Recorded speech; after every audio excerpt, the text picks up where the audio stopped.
다시 성경을 읽다. 오늘도 주 안에서 평안하셨습니까?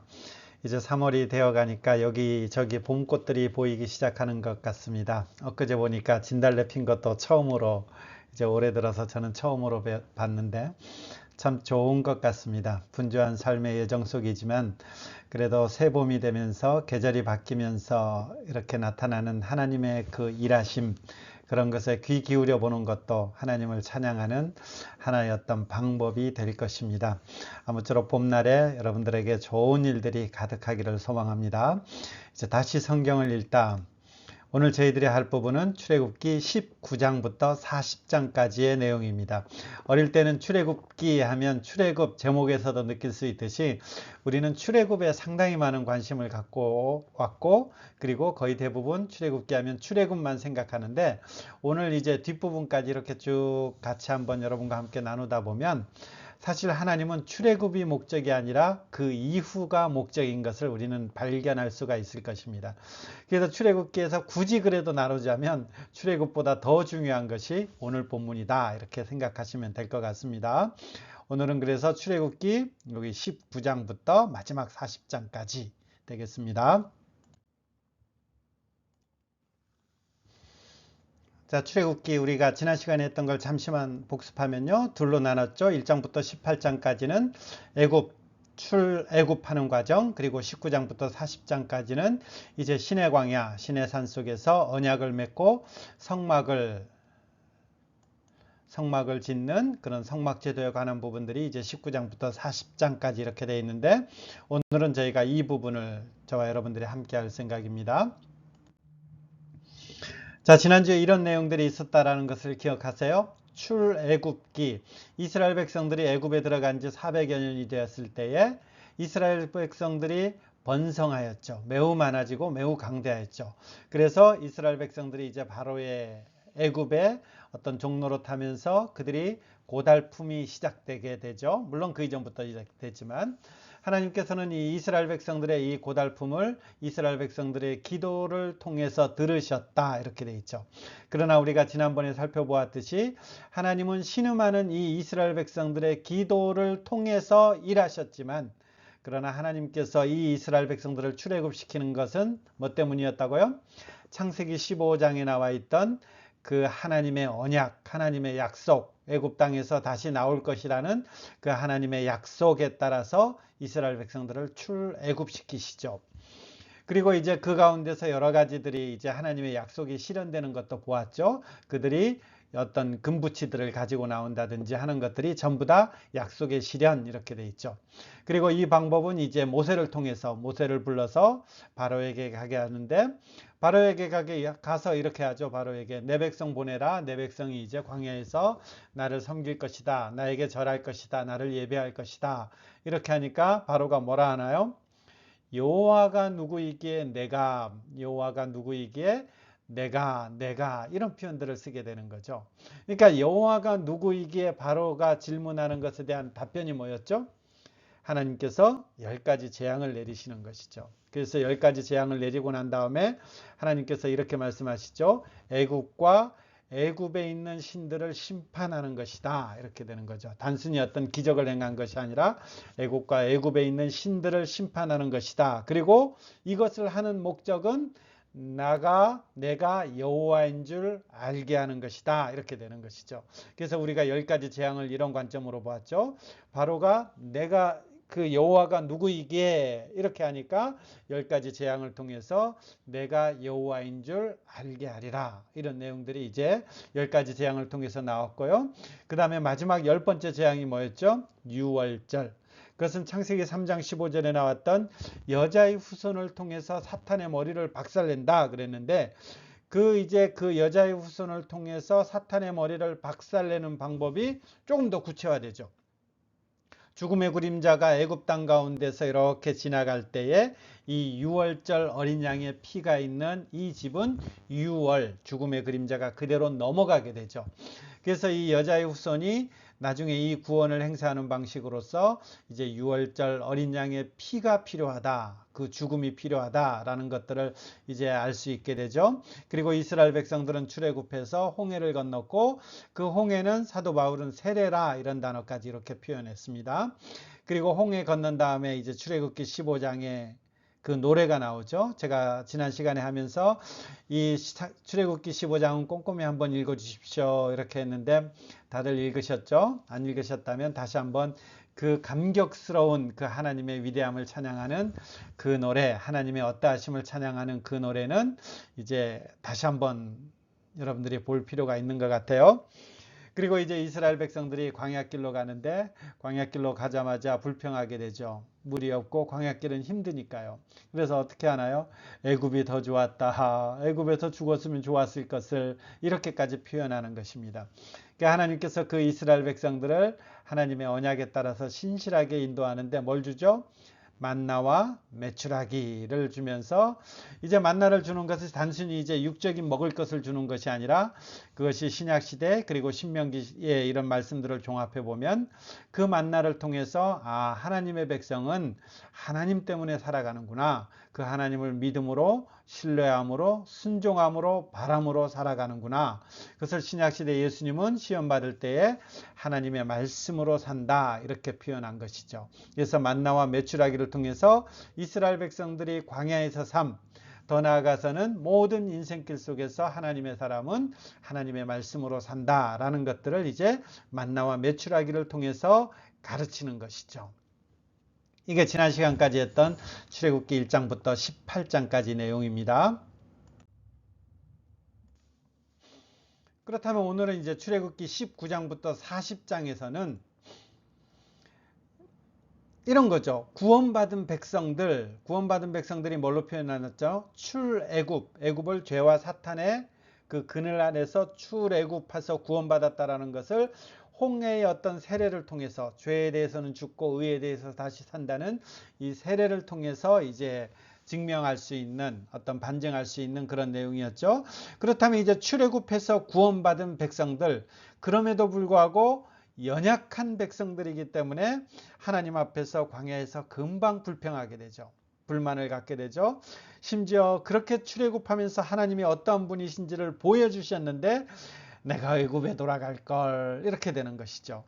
그렇다면 이 불평 많은 이 불만 많은 이 연약한 이 이스라엘 백성들 구원받았음에도 불구하고 여전히 연약함 속에서 있는 이 이스라엘 백성들은 어떤 삶을 살아야 되는가? 하나님 앞에서 어떤 모습으로 살아가야 되는가? 하나님은 이 백성을 어떻게 인도하실 것인가? 그것에 대한 답, 이것이 오늘 시내산 언약, 오늘 성막을 통해서 보여주는 것입니다. 그러니까 하나님의 목적은 이 출애굽시키는데 목적이 있는 것이 아니라 출애굽시켜서 하나님 앞에 그 어떤 삶을 살도록 하는데 목적이 있는 것이죠. 이제 그 장대한 그 하나님의 계획들이 오늘 그리고 다음 시간 계속해서 우리가 성경을 읽을 때 중단하게 되는 출애굽기 후반부 그리고 레위기 말씀을 통해서 드러나게 되는 것입니다. 이제 보겠습니다. 자, 우리가 지난 시간에 했지만 잠시만 다시 언급하면요. 이스라엘 백성들이 고센 땅이죠. 이 고센 땅은 이 가나안 땅과 가장 가까운 곳이죠. 그럼에도 불구하고 여기는 지중해랑 가까이 있어서 상당히 비옥한 땅이죠. 여기서 출애굽 하니까 이스라엘 백성들이 쭉 나와서 홍해를 지나서 여기 시내 광야까지 이렇게 오게 되는 것입니다. 이 시내 광야에서 있었던 일들이 이제 출애굽기 후반부, 레위기, 민수기까지 되는 것입니다. 오늘은 그래서 이제 시내산 언약 19장부터 24장까지 말씀. 자, 출애굽기 19장 1절에 이렇게 됐죠. 이스라엘 자손이 애굽 땅을 떠난 지 3개월이 되던 날. 이제 이스라엘의 모든 역사는 뭘 기준으로 해요? 출애굽을 기준으로 하는 거죠. 다 출애굽을 기준으로 해요. 3개월이 되던 날 이렇게 되니까 3개월째니까 2달이 지난 거죠. 2달이 지났을 때에 그들이 시내 광야에 이르니라 이렇게 돼 있죠. 그리고 민수기 10장에 가면 둘째 해 둘째 달 스무날에 구름이 증거의 성막에서 떠오름에 이스라엘 자손이 이 시내 광야에서 출발했다. 여기 시내 광야에 이르러서 시내 광야에서 출발했다라는 거죠. 이 동안에 여기 이 기간 동안에 시내 광야에 있었던 거죠. 얼마 정도 되나요? 둘째 해 둘째 달이니까 출애굽한 지 1년 2개월째 되는 날에 출발했으니까 이 시내 광야에서는 약 11개월 정도, 거의 1년 정도를 시내 광야에 있는 거죠.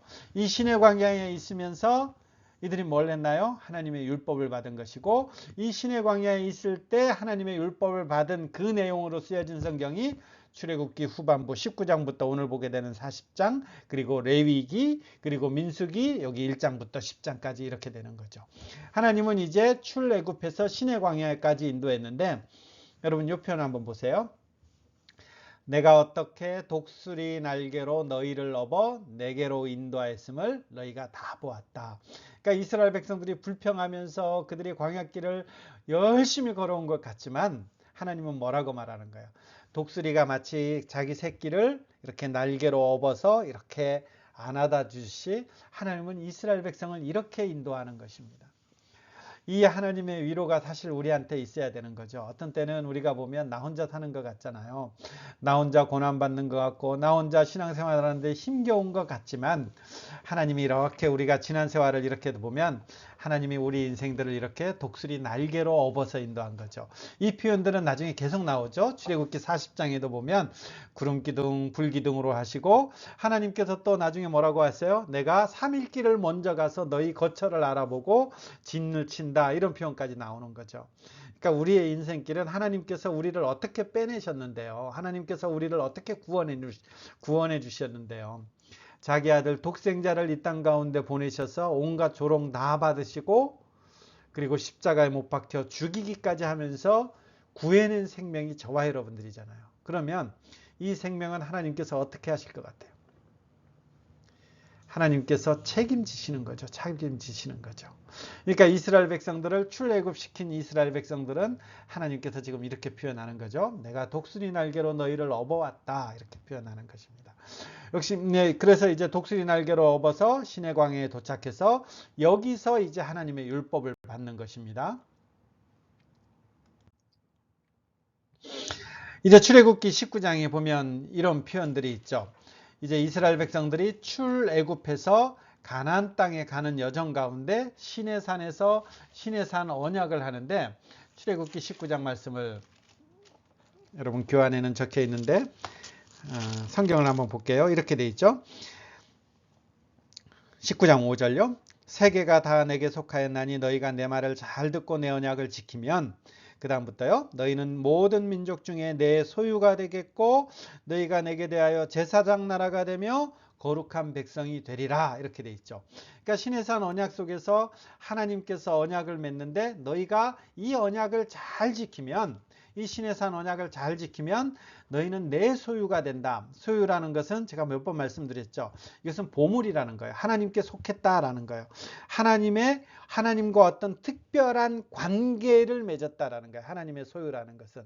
이 당시에 소유라는 것은 주로 종 개념들이 많이 있죠. 아마 애굽 사람들은, 애굽에서 출애굽한 이스라엘 백성들은 아마 이 말이 이제 무슨 뜻인지 분명히 알 수 있을 거예요. 왜냐하면 종이 그 주인에게 소유됐다라는 것은 그 주인과 특별한 관계가 맺는 것이고, 그 주인이 어떠함에 따라서 이 종의 위치가 달라질 수 있는 것이고, 여하튼 이제 이런 부분들이 있는데, 하나님께서 이 소유라고 표현했을 때는 여기는 이제 이 소유라는 것은 보물, 보석이라는 거죠. 이스라엘 백성들과 특별한 관계를 맺는데 너희는 내 보물과 같은 존재이다. 하나님께서 이렇게 대우하시겠다라는 거죠. 제사장 나라는 뭔가요? 나중에 이제 제사장 제도를 통해서 하면 그 제사장을 통해서 이스라엘 백성이 하나님 앞에 나아가잖아요. 그럼 이스라엘 민족이 제사장 나라라는 것은 세계 온 열방이 이 이스라엘을 통해서 하나님 앞에 나아갈 수 있는 그런 축복의 통로다, 이렇게 삼아 주셨다라는 거죠. 여러분, 이 이스라엘 백성들이 어떤 이스라엘 백성인가요? 이 앞선 절에 보면 바로 이스라엘 백성들이 하나님 앞에 광야에서 불평하는 이 말들이 나오잖아요. 그러니까 이스라엘 백성들이 하나님 앞에 실력이 있어서가 아니라 하나님께서 지금 이걸 제시하는 거예요. 그리고 거룩한 백성, 이 거룩하다라는 것은 구별됐다라는 거예요. 특별한 목적에 따라서 구별됐다라는 거예요. 그러니까 하나님의 통치하에서 하나님으로부터 구별된 그 삶을 누리는 백성이다. 지금 이렇게 표현하는 거죠. 그러니까 하나님께서 이스라엘 백성들을 시내 광야에 딱 불러다 놓고 내가 이제 너희를 이곳에 인도했는데 이 인도한 목적은 이거다라는 거예요. 너희를 제사장 나라 나의 보물 거룩한 백성이 삼기 위해서다. 이것을 위해서 이제 언약을 맺자 이렇게 되는 거죠. 이 언약을 너희들이 지키면 이런 모습으로 된다라는 것이요. 이것을 위해서 나는 너희들을 출애굽했다 이렇게 되는 것이죠. 근데 신약 시대 가서는 이 표현이 한 번 더 나와요. 베드로전서 2장 9절 보면 우리가 축복송에 많이 부르는 거죠. 그러나 너희는 택하신 족속 왕 같은 제사장 거룩한 나라. 아까 했던 표현들이 나오죠. 그리고 그의 빨간색으로 안 했네요. 그의 소유가 된 백성 이런 표현들이 나오는 것이죠. 이런 표현들이 나오는데 아까 이제 출애굽기하고 여기하고 달라진 것이 구분되겠어요? 아까 출애굽기는 조건이죠. 너희가 이 언약을 지키면 이렇게 됐는데 신약시대 베드로전서는 이것은 완료형이에요. 현재형이에요. 그러니까 이것은 현재 이미 우리가 이렇다라는 것입니다. 여러분 그 사이에 무슨 일이 있었나요? 예수 그리스도가 오심이 있었죠. 그러니까 우리는 이걸 조건적으로 지금 불러낸 사람이 아니라 예수 그리스도로 말미암아 우리는 이미 택하신 족속 왕 같은 제사장 거룩한 나라 그리고 하나님의 소유 하나님의 보물인 백성입니다. 우리는 신약시대에 이렇게 고백하는 것입니다. 그러니까 지금 출애굽기하고 이 베드로전서하고 이렇게 연결시켜 보면 어떤가요? 하나님께서 이것을 위해서 우리를 불러내 주셨는데 이것이 지금 이 시대 가운데 우리는 그 말씀이 실현됐다라는 거예요. 근데 그 실현된 방법이 뭐예요? 앞으로 계속해서 나오는 예수 그리스도를 통해서 이제 이 약속이 실현되는 것이죠. 그래서 이 출애굽 하나님 앞에 언약을 했지만 이 이스라엘 백성들은 계속 실패하게 되죠. 그래서 결국 하나님의 아들을 보내시기까지 여자의 후손을 통해서 이 일이 성취되는 것입니다. 그렇다면 우리가 이 율법, 십계명 이 의미를 다시 한번 생각해야 되는 것이죠.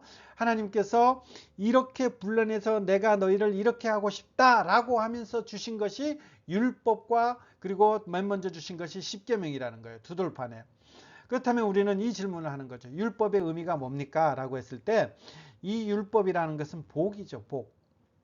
이 이스라엘 백성들은 아직 하나님에 대해서 알고 있는 것이 일천한 거예요. 거의 없어요. 그래서 그 다음에 보면 이제 금송아지 만드는 것도 하나님에 대해서 잘 모르니까 그런 거예요. 하나님을 어떻게 예배해야 될지, 하나님을 어떻게 섬겨야 될지, 우리는 하나님의 백성으로 어떻게 살아야 될지 이걸 모르는 거예요. 하나님이 누구신지도 모르는 거예요. 근데 이 율법을 통해서 하나님이 누구신지를 알도록 하는 거죠. 무슨 말이에요? 이 율법을 하나하나 지키다 보면 내가 하나님의 계명을 지켰습니다. 이렇게 되는 것이 아니라 이 율법을 지키다 보면 하나님이 이런 분이시구나 이렇게 알 수 있는 거죠. 우리가 가정에서 아버님이 있어요. 그 아버지께서 말씀하시는 그 내용들을 지키다 보면 그것을 순종하다 보면 무슨 생각이 드나요? 우리 아버지는 이러이러한 생각을 가지셨구나 이렇게 드는 것이죠. 그러니까 마찬가지로 이 율법은 우리에게 족쇄로 준 것이 아니고 너 이거 지키면 복받아, 너 이거 지키지 않으면 벌받아, 심판받아 이렇게 해서 의무사항 족쇄로, 물론 의무적인 부분이 있지만 어떤 족쇄, 나를 평가하는 판단의 기준으로서만 율법을 준 것이 아니라 우리가 하나님에 대해서 전혀 모르니까 이 하나님에 대해서는 하나님이 알려주셔야 되거든요. 그 하나님이 알려주시는 수단이 뭐냐? 율법이고 십계명이라는 거죠. 그래서 이 율법을 지키면 지킬수록 우리는 하나님을 알게 되고 하나님을 찬송하게 되는 것입니다. 나중에 이게 예수 그리스도로 말미암아 율법이 완성되었다는 것도 이제 이런 의미 속에서 되는 것이죠. 그래서 이 율법은 우리는 의무적으로 행하는 것이 아니라 복으로 이제 주어진 이 율법이 되는 것이죠. 그리고 출애굽기 24장에 가면 시내산 언약 체결하는 그림 하나 이렇게 갖고 왔는데요. 언약서를 가져다가 이제 백성에게 낭독하여 듣게 하니까 이스라엘 백성들이 어떻게 하나요? 여호와의 모든 말씀을 우리가 지키겠습니다. 게 언약의 이제 체결되는 거죠. 이 십계명 돌판을 가져다가 하니까 쭉 설명하고 여러 가지 계명들을 말씀하니까 모세를 통해서 이제 하니까 우리가 이 계명을 지키겠습니다. 우리가 모든 여호와의 모든 말씀을 우리가 준행하겠습니다. 이스라엘 백성들이 결단하게 되죠. 자, 25장부터 31장까지는 이제 성막에 대한 자세한 설계도가 나오게 되는 것입니다. 이렇게 이스라엘 백성들이 결단한 후에 이게 나중에 무너지게 되는데요. 이제 바로 25장부터는 성막에 대한 설계도가 나오는데 여기 기가 막힌 표현이 있어요. 여러분 한번 잘 보세요. 성막을 지으라고 말씀하시는 이유를 한번 잘 보세요. 내가 그들 중에 거할 성소를 나를 위해서 짓되, 이거예요, 이거. 여러분, 저는 이 본문을 읽으면서 굉장히 소름 끼쳤는데, 여러분은 어떻게 무심하게 읽으시나요? 아니면 감격적으로 이 말씀을 받으시나요? 여러분, 이 한 구절은 물론 나중에 이제 밑에 보면 출애굽기 29장에도 이걸 반복되죠. 내가 거기서 이스라엘 자손과 만나겠다. 내가 그들 중에 거하겠다. 거하려고 성막 지으라는 것입니다. 여러분, 거한다라는 것은 텐트 친다라는 거죠. 그곳에 산다라는 거예요. 그러니까 내가 이스라엘 백성 중에 살기 위해서, 함께하기 위해서, 그들 중에 임재하기 위해서 너희는 나를 위해서 성소를 지어라 라는 것입니다. 왜 이 본문이 소름 끼치다고 할까요? 이 반대의 경우가 언젠가요? 에덴 동산이죠. 에덴 동산은 하나님의 임재가 있는 것입니다. 하나님의 통치가 있고 그 하나님의 통치 아래 아담과 하와는 그 복을 누리며 하나님 안에서 그 하나님 앞에 순종하는 그 하나님의 영화로움들을 만끽하며 누리며 살던 거죠. 근데 죄를 지으니까 아담이 하나님을 피하죠. 하나님의 낯을 피한다라는 거죠. 그리고 하나님은 그 아담과 하와를 쫓아내죠. 어디서요? 하나님이 임재하는 곳, 하나님이 거하시는 곳, 그리고 그 에덴 동산을 지키게 하죠. 하나님의 함께하는 곳, 하나님의 임재하는 곳, 하나님의 영광이 있는 곳, 이런 곳에서 아담과 하와를, 인생들을 쫓아내버리는 거죠. 근데 지금 하나님께서 내가 그들 중에 함께하겠다 이렇게 되는 거죠. 그건 뭐예요?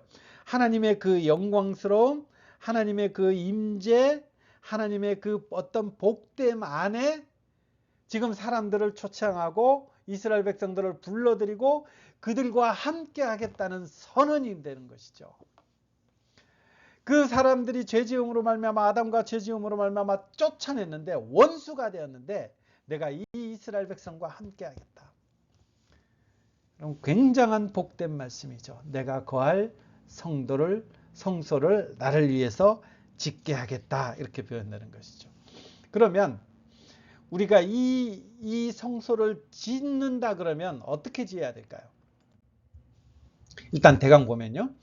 여기에 이제 들어오게 되죠. 이렇게 들어오게 되면 번제단이 있고 그 다음 물두멍이 있고 이 안에 성소가 있고 그 다음에 그 안에 지성소, 성소하고 지성소 사이는 이제 좀 이렇게 가려져 있죠. 실제로 보면 이 성막은 그렇게 큰 성막은 아니에요. 굉장히 어떤 우리가 생각했던 것보다 굉장히 왜소한데 이런 모양이에요. 성막 하나하나를 설명할 시간이 없고 지난번에 주일 예배 시간에 제가 성막을 3번에 걸쳐서 이렇게 했기 때문에 혹시 기회 되면 그 교환을 참고하시면 될 것 같아요. 설교 녹음된 것도 있으니까요. 이 성막을 짓는데 25장부터 이 성막을 짓는데 하나님께서 특별히 이런 표현을 반복해요. 우선 출애굽기 25장 9절을 보면요. 내가 내게 보이는 모양대로 지어라 라는 것입니다. 그리고 기구들도 그 모양을 따라 지어라 라는 거죠.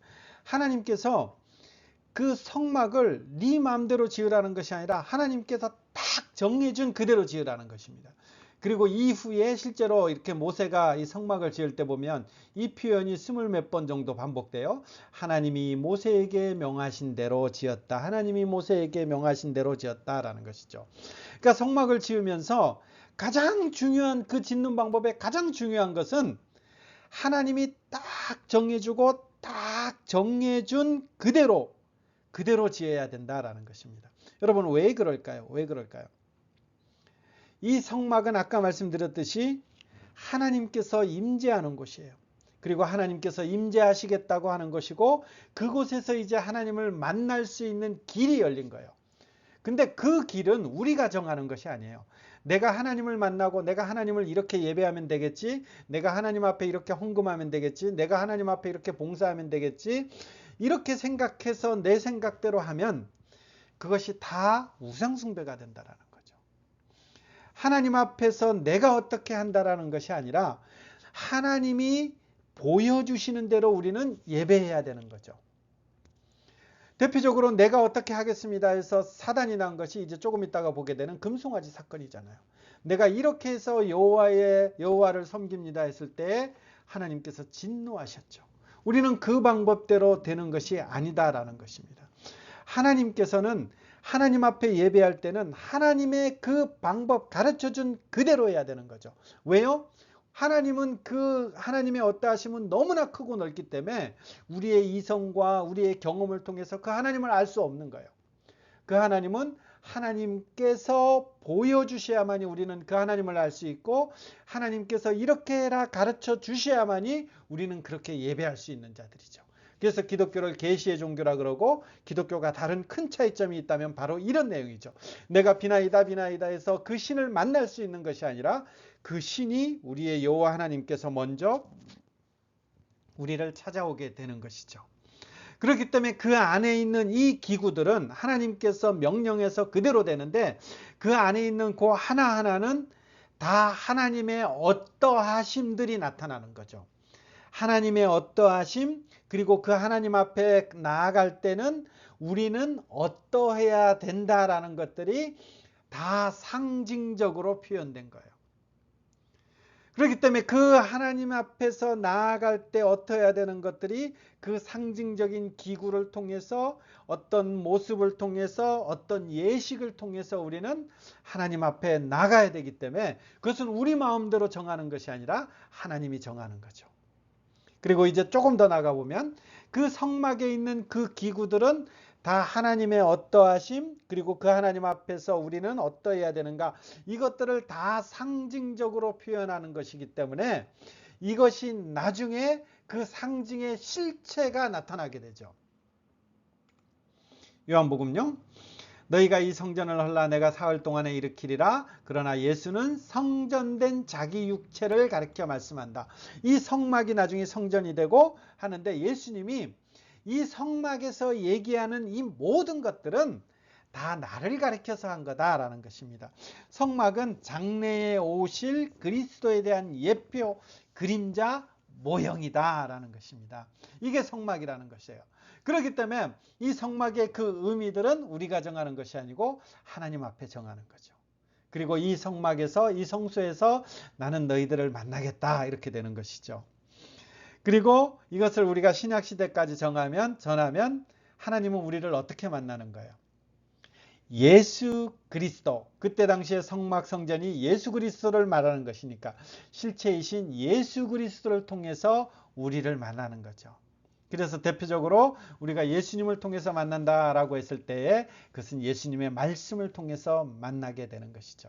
우리가 하나님의 임재 안에 살고 싶습니다 하면서 성경을 제대로 안 읽으면 말짱 거짓말이죠. 그래서 이 구약시대 이런 예표하는 모든 것들은 다 예수님을 가리킨다. 우리는 지난번에 요한복음을 하면서도 한번 언급했던 그런 내용들입니다. 근데 이 이스라엘 백성들이 이 언약을 지키면서 이제 하나님 앞에 내가 여호와의 모든 말씀을 준행하겠습니다 라고 했는데, 이스라엘의 언약을 깨트리게 되죠. 금송아지 우상을 만들면서 10계명의 첫 번째, 두 번째 계명을 어기게 됩니다. 이스라엘 백성들이 참 이 하나님의 그 없던 것들을 맛본 지 오래되지 않았어요. 이스라엘 백성들이 불과 출애굽한 지 1년도 채 안 됐어요. 근데 그 출애굽, 그 다음에 홍해, 그 다음에 그 10계명을 받는 그 영광스러움, 그 언약했을 때 내가 하나님 앞에 순종하겠습니다 결단했던 것들이, 이 모세가 이 시내산에 올라가서 안 보이니까 금방 그들은 하나님 앞에서 우상 숭배하게 되고, 내 뜻대로 내 의지대로 이제 하나님 앞에 섬기는 모습을 갖게 하는 것이죠. 이게 참 인간의 연약성인 것입니다. 저와 여러분들의 약함도 여기에 있죠. 하나님을 잘 섬기겠습니다. 이렇게 하다가 어떤 우리 안에 두려움, 어떤 어려움, 고난 이런 것들이 있으면, 아니면 어떤 반대도 될 수 있어요. 우리 안에 풍요, 넉넉함 이런 것들이 있으면 우리가 하나님 앞에 금세 연약한 모습을 드러내는 것이 이제 저와 여러분이 실체일 수도 있습니다. 이스라엘 아이는 너희를 애굽 땅에서 인도하여낸 너희의 신이다. 누구를 보고 얘기하는 거예요? 금송아지 만들어 놓고. 이걸 누가 이렇게 한 거예요? 애굽에서 이렇게 했거든요. 애굽에서 금송아지 만들어 놓고 송아지를 숭배했거든요. 그러니까 이스라엘 백성들이 이 땅 가운데 와서 출애굽했으면서도 옛날 그렇게 섬기던 방식대로 하나님 앞에 예배드린다라는 거예요. 근데 하나님이 여기 완전히 진노하시잖아요.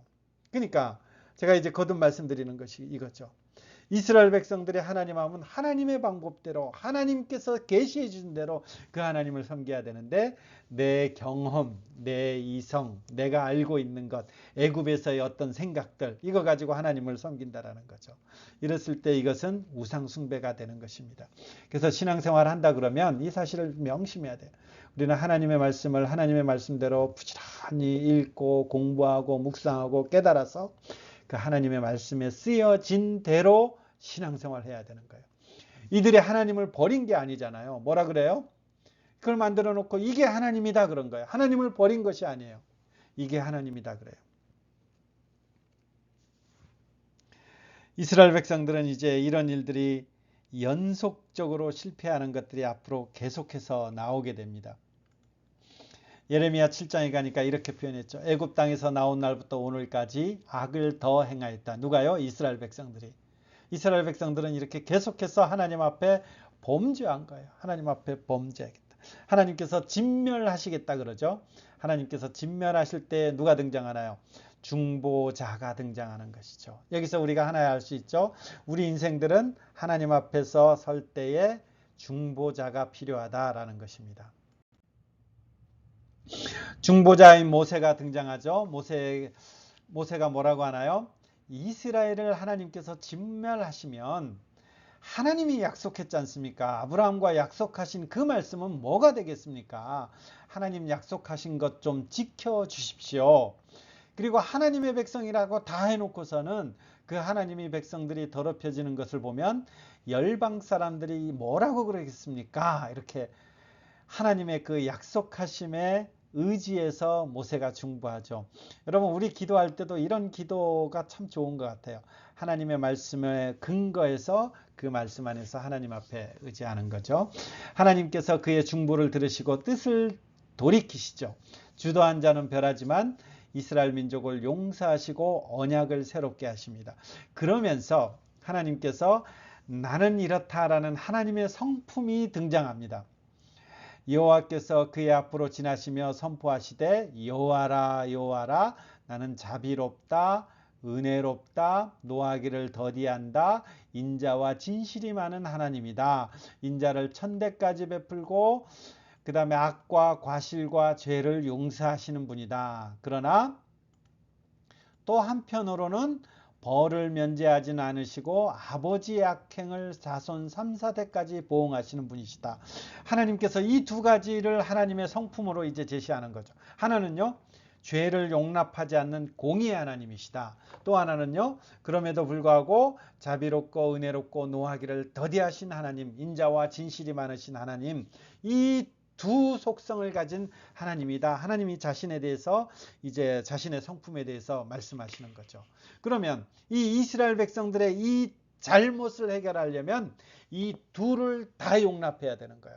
이 둘을 다 우리의 죄에 대해서 책임져야 되고 하나님의 자비와 긍휼이 있어야 되는 이 둘이 다 있어야 되는 거죠.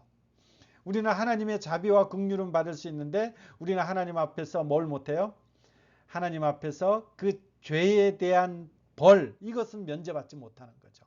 그래서 예수 그리스도가 나중에 오셨을 때에 그분은 인성과 신성을 지니시고 이 두 부분 하나님의 공의를 만족해서 하나님 앞에 그 진노의 심판을 받은 것이죠.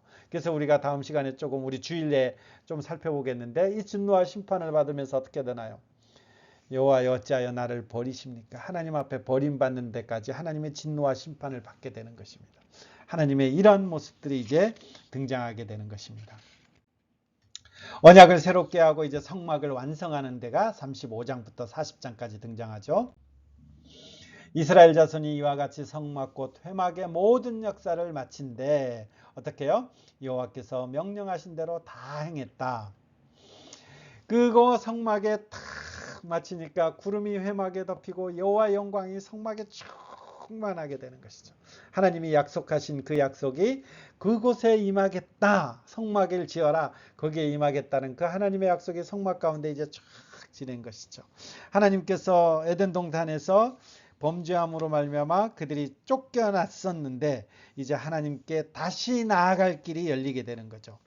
하나님 앞에 인생들이 멀어져서 나아갈 수 없었는데 이제 그 하나님의 회복을 선언하고 나아갈 길을 마련하고 이제 그 나아갈 길이 된 거예요. 이 성막이. 그럼 이 하나님 앞에 나아간다라는 건 뭐예요? 에덴 동산이 회복되는 것이고 그 에덴 동산이 나중에 이제 요한계시록 가면 새 창조까지 이어지는데 하나님의 그 복의 누림이 다시 회복돼서 그 하나님 앞에서 그 누림이 이제 되는 것이죠. 하나님은 지금 성막을 통해서 이런 것을 말씀하시는 거죠. 자, 그러면 출애굽기에 어디에 초점이 있는지 아시죠? 단순히 우리를 죄에서 해방시키는 것, 여기에 목적이 있는 것이 아니고 죄에서 해방시킨 이 하나님의 백성들이 하나님의 영광, 여기 보면 영광이 충만한 하나님의 영광 가운데서 그 하나님의 영광을 누리도록 하는 데까지 이 누리도록 하는 장이 가나안 땅이라는 거예요. 그 이스라엘 백성들이 가나안 땅에 가면 이 하나님의 영광을 누리는 이 백성으로 살아야 되고 이 백성으로 살 때 많은 열방들이 이 이스라엘 백성들을 보고 하나님을 알도록 하는 거룩한 나라, 제사장된 나라가 이제 되는 것이죠. 하나님은 이것을 위해서 출애굽시킨 거예요. 출애굽이 목적이 아니고 출애굽해서 하나님의 백성들이 복을 누리며 잘 살도록 하는 것. 그리고 그 가시적인 것이 이제 성막을 통해서 드러나는 것이죠.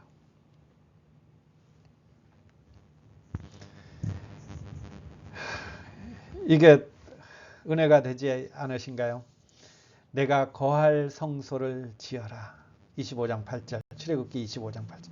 내가 거할 성소를 지어라. 하나님께서 우리 죄 지은 자들에게 찾아오시는 그 하나님의 자비로움이 등장하는 거죠.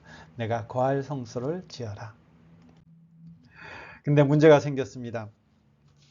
출애굽기 40장에 가면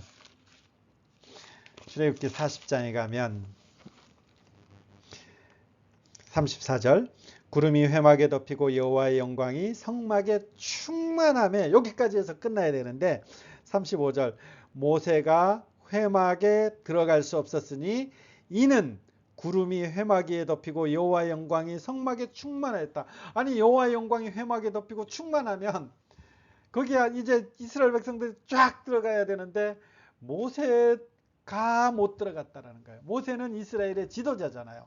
모세가 못 들어갔다라는 거는 이스라엘 백성도 못 들어갔다라는 거예요.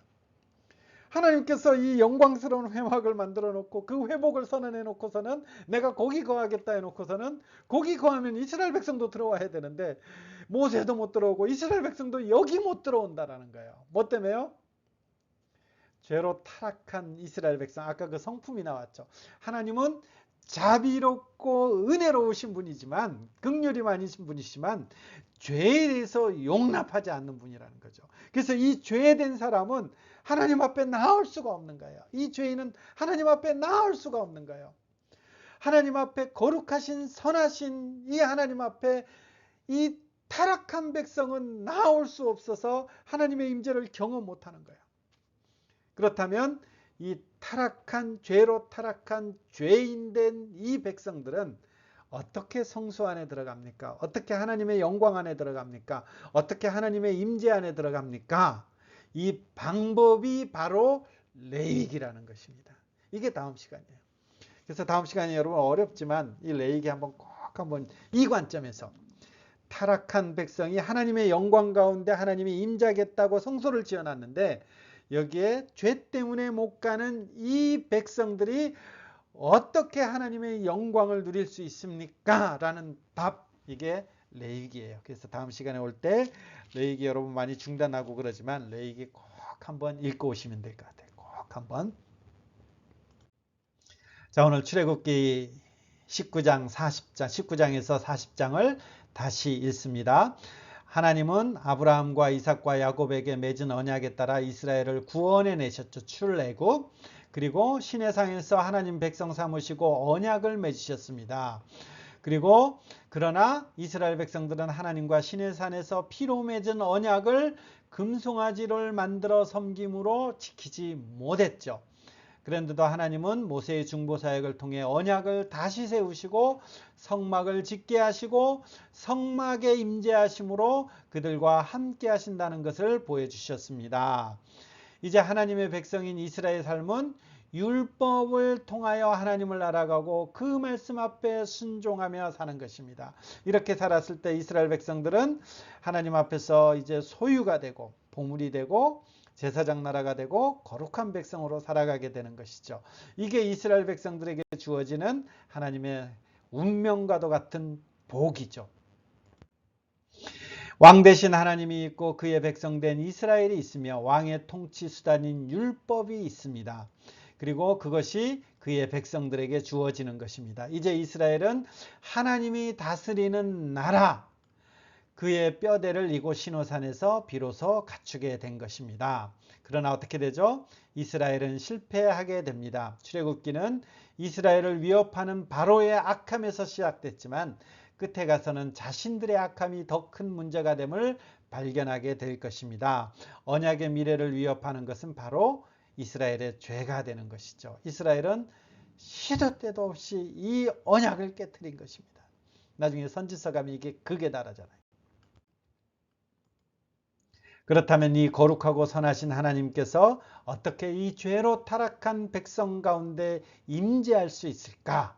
그 해답이 바로 다음 레위기에서 공개됩니다. 기대하면서 계속해서 조금 힘내시고 잘 따라오시기 바랍니다. 다음 레위기에서 뵙겠습니다. 오늘 밤도 평안한 그런 저녁 되십시오.